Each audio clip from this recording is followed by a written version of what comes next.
And welcome everyone to another Smart Money Circle episode. I'm Adam Sarhan. With me today is John Keeler, who's the founder and CEO of Blue Star Foods, ticker symbol BSFC. John, thank you so much for taking the time and welcome to the Smart Money Circle. Thank you so much. So, John, I always like Let's to ask, can you let's please rock. tell us? Let's start. Yeah, let's do it. Let's dive right in. Can you please tell us your story and how you got to where you are today? I wonder how you like to hear, singing or crying. Those are I usually the mean, best. I'll take it however you want to yes, give it. Yeah. really. Uh, well, looking backwards, back in '95, that's when I founded the company, and from really out of a kitchen pantry with a Boros fax machine, and just eager to conquer the world and able to pay my health insurance because my wife just got recently pregnant at the time. So, I mean, it's a mix of survival, but a mix of hunger to succeed. Um, and that's pretty much how I started it, trading pretty much product from packers back and forth, and evolved with to the tune that I thought important that if you just simply work with a packer using their own brand, you're as good as their last sell because they can sell to anybody else. And you're limited to people requesting one brand or another brand, etc. So I saw the need to institutionalize a brand and then be able to have a a product that allows me to grow that portfolio of a commodity that where I can have one spec, multiple factories or countries to produce, sort of like Heinz ketchup per se, simplicity of it. But in seafood is quite difficult, I guess, to achieve. It takes years to do, or years to master. You never really get perfect at it. Years to master.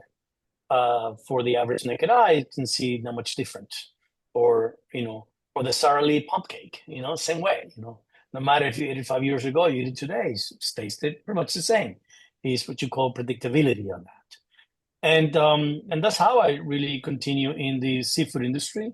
Um, and and over the years, I came quite impatient to understand, you know, that I saw seafood used as a extractable source.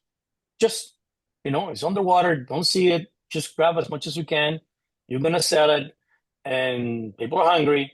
But at the end, I mean, I saw a decline on sources. I saw that, and the decline of sources really affect profitability on all aspects of any company.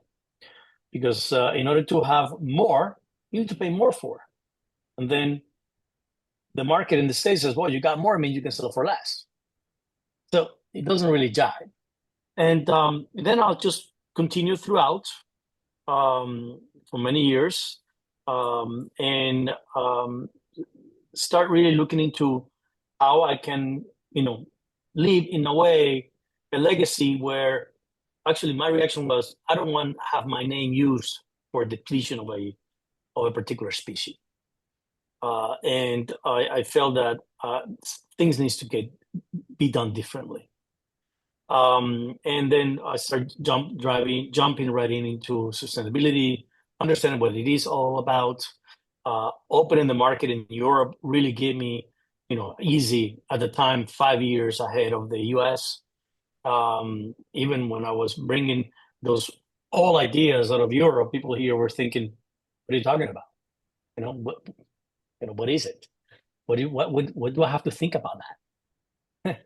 So, and then continue to evolve.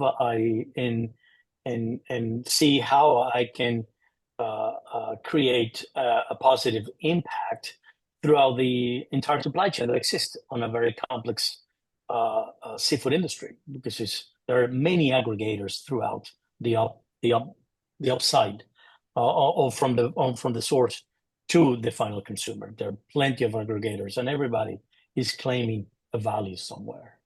Adam. And then I'll continue in that trajectory. Then with my financial background, I thought was maybe a good opportunity to become public. And after my third attend. Made it happen. And I saw that there's ability to buy certain companies and consolidate certain markets at the time. And I think public vehicle was a good one to look at it. And sustainability really opens a floodgate to be transparent. So there is a lot of greenwashing in the seafood industry, and here you cannot just simply greenwash that to everybody. So Gotcha. that's really sort of like my short background and how I became who I am today. Um, and um, and that's pretty much it. I love it. Well, thank you for that intro. Let me, I think you know my next question. Please tell us about Blue Star Foods, your company, and some of your competitive advantages. All right, Blue Star. Well, really, at the end, we're focusing on the seafood industry with a significant emphasis on sustainability, environmental responsibility. Um, our primary business is pretty much sustainable seafood products. And the company is known for crab meat, pasteurized crab meat, and land-based agriculture with high quality products that garner attention to these sustainability endeavors. Um, Nonetheless, we're seeing a strong link between land-based seafood, poultry, and beef, not discarding that we can expand those categories using our sustainable practices and the principles. But at this time, that's our core business, seafood. Nice. Okay. Very nice. We're focusing on sustainability. Our business strategy is a commitment to show how we're sustainable, how we're taking the measures to minimize the ecological impact, and how we can support sustainable, efficient practices, and for me particularly, how do we can reduce carbon emission through the life cycle analysis of our supply chain. Hmm. And I mean, talk about the market positioning for Blue Star. We're in a very competitive industry. The Me Too, you have what dollar somebody wants to sell it for 95 cents, and how we can use our sustainability initiative as a key differentiator. Not everybody here in North America takes that as a serious as opposed to be compared to other continents like Europe. Right. And we position our premium offerings and appealing to consumers for that superior quality and sustainable sourcing that exists.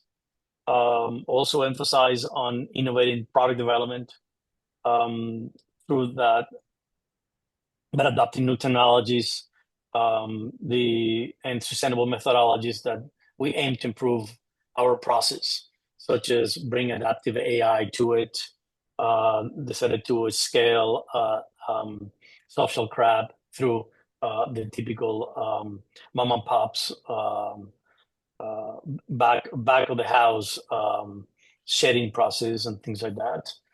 Um, and what are our competitive advantages, Adam? I think is our eco-friendly packaging, where we have measured that 62% of CO2 reduction emissions through our Hmm. life cycle analysis and our patent pasteurization process with that eco-fresh pouches that we have.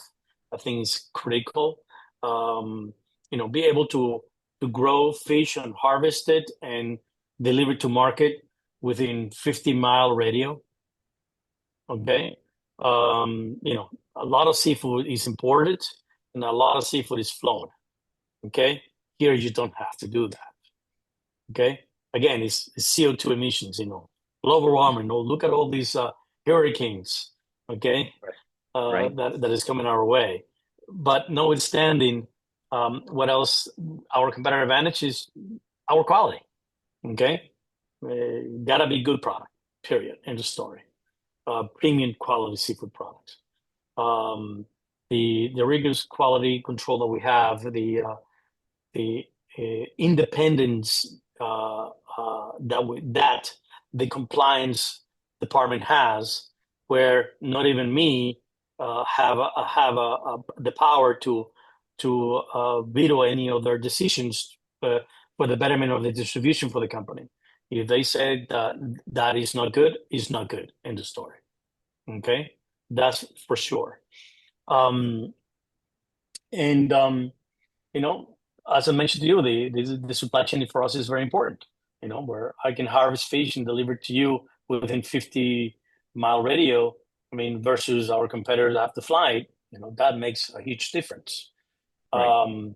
And we have a pretty strong partnership and relationship over the years.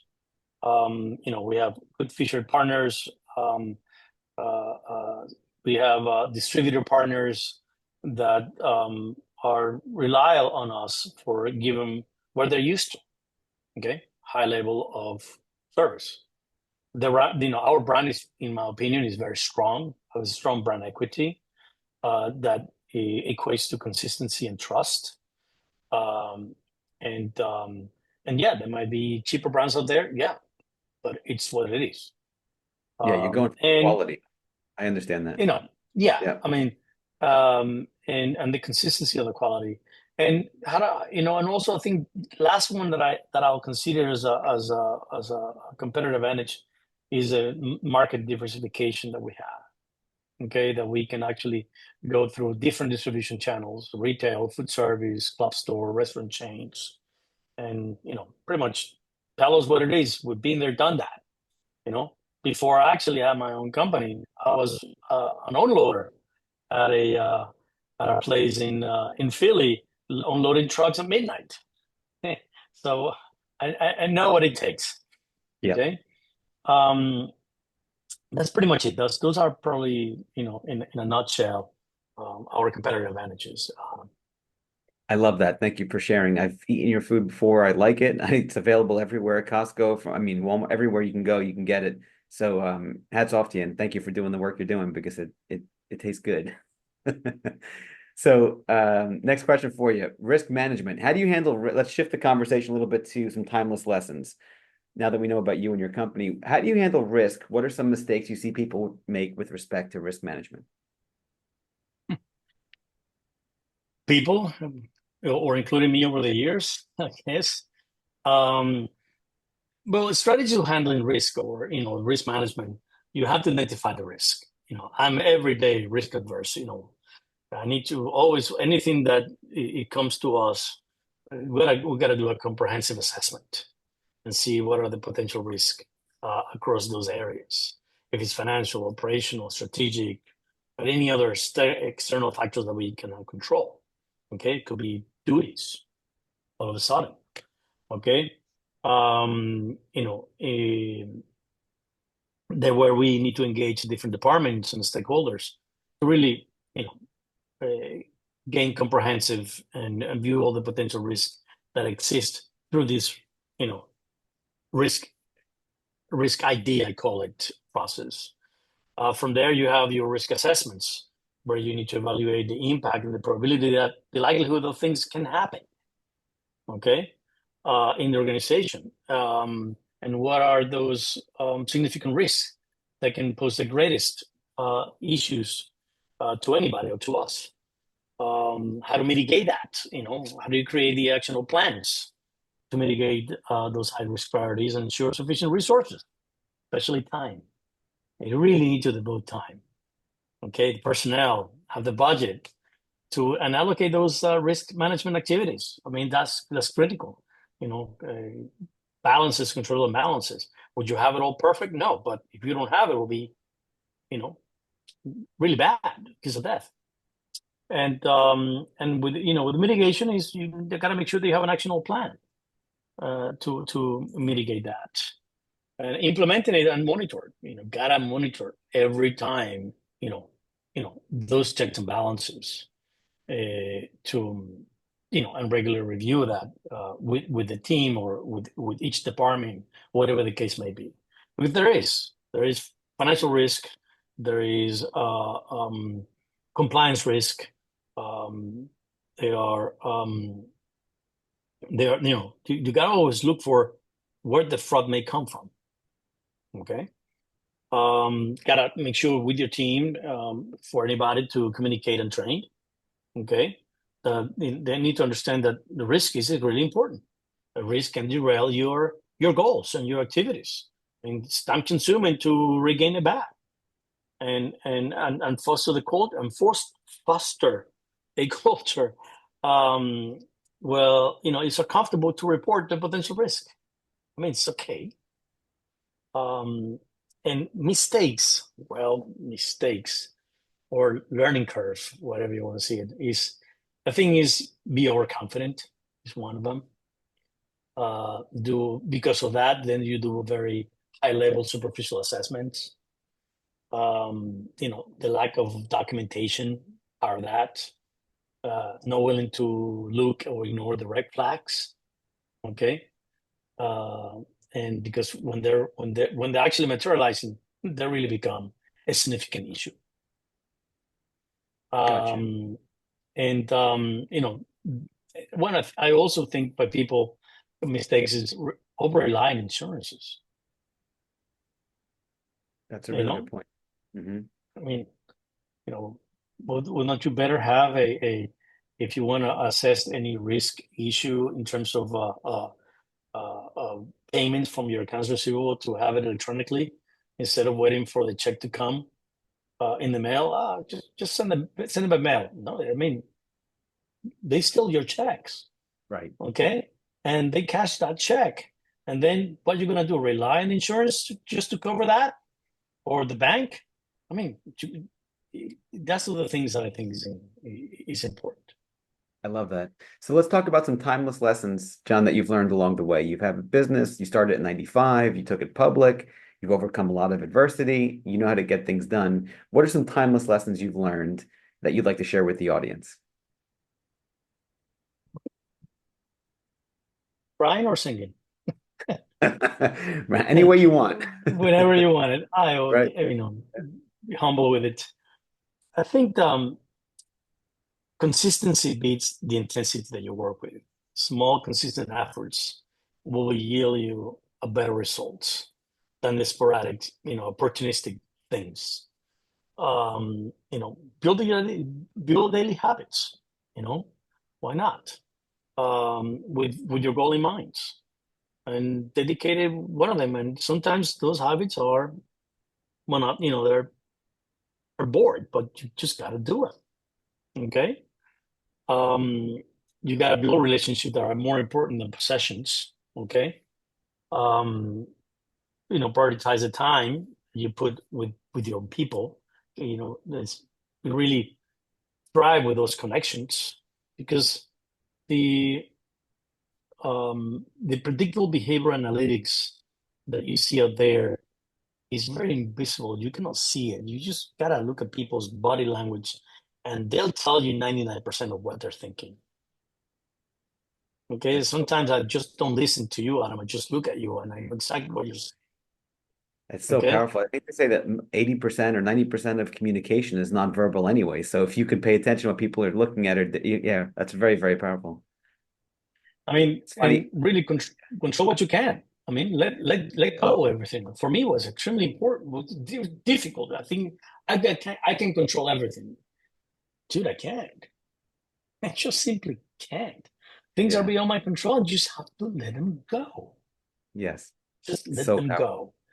go. Um, One thing that over the years, I probably continue to increase my practice is be grateful, feel grateful, practice gratitude. Okay. And that is, in my opinion, give you a meaningful abundance of your life. And it really come up with a positive mindset at all times, you know? Yeah, I couldn't. I think So gratitude is one of the attitude of gratitude is one of the most underrated qualities of life. It just yeah. increases the quality of life across the board. I love that. I mean, is how would you able to leverage your energies to able to sync with high level, energetic mindset people, where invincible, the invisible language is just communicated a lot quicker, a lot faster than just words. Okay, take care of your health.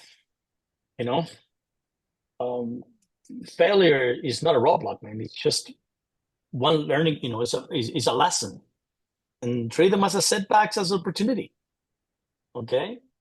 it's not my mea culpa, mea culpa. Hey, yeah, I make some mistakes, but I don't call that I make mistakes. I learned the lesson. Right. Okay. Yeah. And I make sure I don't do it again. Yeah. Um, you really become what you repeatedly do, as again before, and that's key. Okay. And the meaning of intentionality in your daily ask is what get you a result that is meaningful.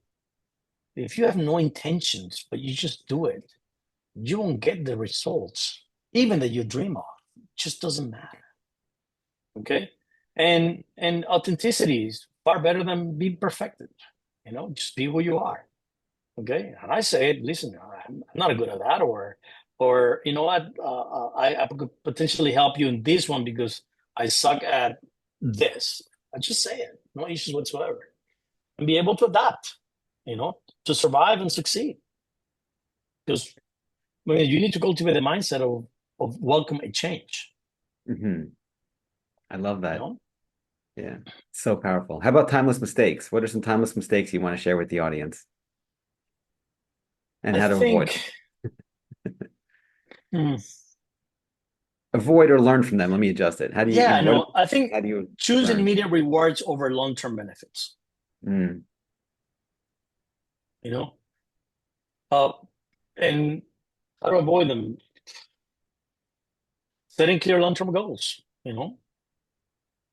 Um, use visual reminders of these goals and track the power of attraction. Okay, to stay motivated, because even though motivation is temporary, it's not permanent. Um, not prioritizing your health early on.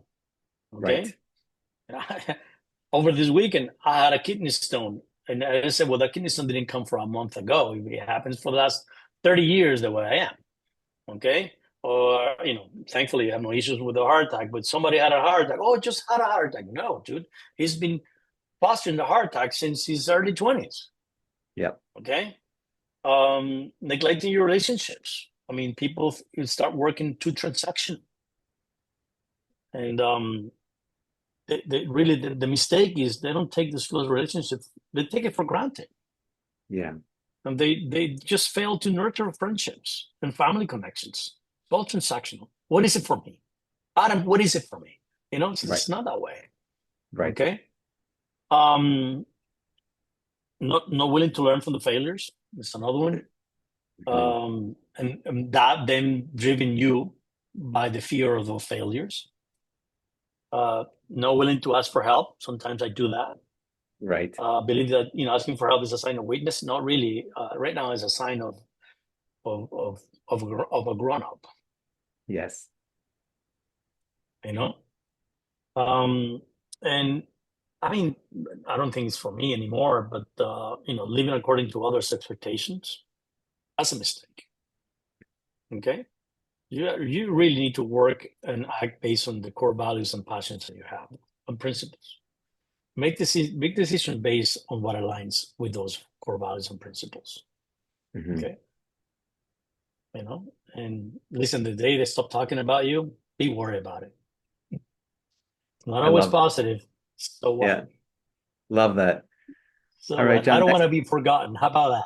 Yeah, exactly. Your legacy. Once you get older, you start thinking about the important things. I love what you said. It's cumulative. Start early, plan, look forward, forget the pressure of other people, set your own high bar, high standards, have long-term goals. I love that. Don't look at that immediate consequence. Look at the long-term consequence of that, of your decisions. It's almost like eating a cookie. You get pleasure out of it in the short term, but if you do it all day, every day, long-term pain. So look at the long-term pleasure of going to the gym or doing the sit-ups or whatever, and then make decisions based on the long term, not the short term.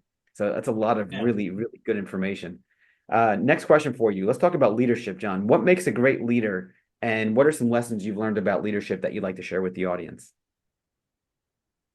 I think a leader needs to any kind of leader, any level of leadership, you needs to be visionary thinking. You need to have that vision and literally be delusionally optimistic on how you look at that vision. Other than, because adversity exists in any vision. That clear vision is important, and the ability to communicate that vision as well, and how the ability to motivate the others. Okay, I mean, it needs to sound compelling, it needs to be passionate, and also you need to spend time on thinking about that vision yourself and imagine that vision. I'm a dreamer. Every day I'm a dreamer. I don't think I dream much at night. I probably dream more during the day. Love that. Um, you need That's to great. be, I mean, a leadership needs to be very empathetic and emotional and have a huge or well-developed EQ, emotional intelligence. It needs to be impressive. I mean, you need to understand the feelings, the perspective of the others, the self-awareness that sometimes we're not in the present, we don't have that. And the ability to manage those relationships effectively at that time. Because sometimes maybe I'm talking to you, Adam, right now for something today, but I'm really thinking on the future if it ever comes. Um, you know, be a good listener. Don't argue, just listen. Okay, and show that you care when you listen to them, and be mindful of their own reactions. Okay, and the emotions of others. And don't react. Just understand first. That will be you need to be very transparent. Listen, uh, unfortunately, people tend to have a hidden agenda. Yeah. I'll tell you things how they are and get it on with. You like it, great. You think you're going to take advantage? Sometimes people think they're going to take advantage of what I'm thinking to be one step ahead, but I keep progressing with my thinking process. That was at the time. Yeah, that's You need to be, those leaders need to be resilient, resilient, resilient, resilient. Okay. And resiliency means you need to remain flexible in any challenge and setbacks. You need to be flexible. Okay. I love Perhaps I practice that when I do my cycling, same way. Okay. Um, and just resilient and the willingness to embrace pain. Most of the time it's emotional pain during those times. It's okay. And that I think is critical in a leader. Okay. Um, and inspire others. Have the ability to motivate others. Okay. that. Yeah, it's really And be accountable. Accountable your own decisions. Be accountable and say it. Okay. And sometimes maybe the decision was the greatest. Just give it to someone else if you want to. Okay. Let them feel they were part of it. Okay. Just don't take everything for yourself. right, And that help you to empower others. right. Okay. So And powerful. then we'll be able to innovate and see that it's not about me contributing. You want contributors. You don't want followers. That's really what you want. You want them to really have the emotion, the capability to create value from adversity. That's what I call the true entrepreneurship. How do you create value from adversity? That's how I face adversity. Um, and and be humble. Never lose your natural. You know, be humble. Be John, humble. this is really, really, really great information. The delusional optimism, I love. The be humble part, I love. Create value from adversity. You want contributors, not fantastic, fantastic, fantastic. All right. Next question, which leads us to adversity. How do you handle adversity, and what are some obstacles you have to overcome, or you had to overcome during your journey that you'd like to share? I think the biggest obstacle for me is how to overcome dyslexia. Oh, wow. B- Being dyslexic for me was, I'm going to call it a trauma. Okay. Because you're being seen like, you're not good enough. You don't understand this. Yeah, you don't know how to do that. Well, guess what? I learned a different way and I learned to decode it. And now I didn't do it in a month. It took years of therapy, years of having the self-esteem in the shit show. I'm sorry for the word, but on the underground. Yeah. And all of a sudden, click, I got it. I got this. And that gave me an ability to think totally different from anybody else. Entirely different. Okay. So I think that's the difficult obstacle. And that allow me to now put any obstacle you put in front of me. Let's get it done. Okay. And if we can, okay, we'll just figure it out another way. Okay. Um, at that age, mea culpa, and it's all about me. I failed this, and it was really tough, Adam. Yeah. And I do handle adversity. Well, I look for the opportunity that adversity brings, and how do I going to create value from adversity? That's it. I mean, any adversity, oh, I cannot do this. Well, let's figure it out. How can we get this around? The market is changing. Well, let's see how we can evolve with it. Whatever the case may be. There are tons of shorts. Okay, how are we going to address that? Well, somebody's losing. What that means, somebody gained. When you have bigger gainers, you also have bigger losers. And that's really what I have overcome, dyslexia. Absolutely love it. I mean, hats off to you. Absolutely love it. All right, final question for you, John, today. I wish I could keep going for hours. I mean, we could talk for hours. What's the best piece of advice you'd like to give the audience or your 30-year-old self?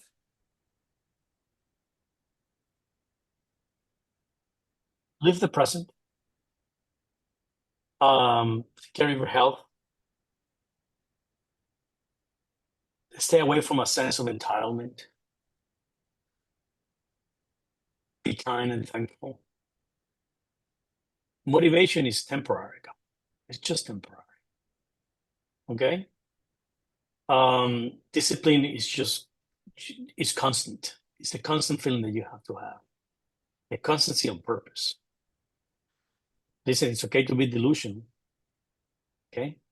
So long as optimistic. I love it. I love it. I love it. I love it. And adverse moments that seems to have no solutions, Adams, there's always one. Yeah. There's Agreed. always one. Love it. Well, John, thank you so much for taking the time today. What's the best way for people to learn more about Blue Star or get in touch from an investing standpoint?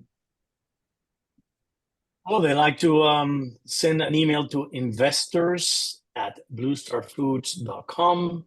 Please do follow us on Instagram, follow us on X.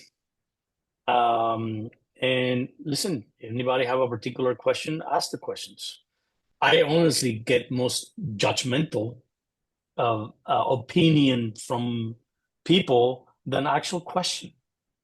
Okay, just ask the questions and don't judge me because you see something. I mean, and that's fine. I love it. Well, John, thank you so much for taking the time, and hopefully we'll have you on again soon. This has been absolutely fantastic. I hope everyone likes it, and thank you, Anna, for this opportunity. Let me speak from my own soul and heart. And hey, I love it. I feel it. All right. Inspired. Thanks, John.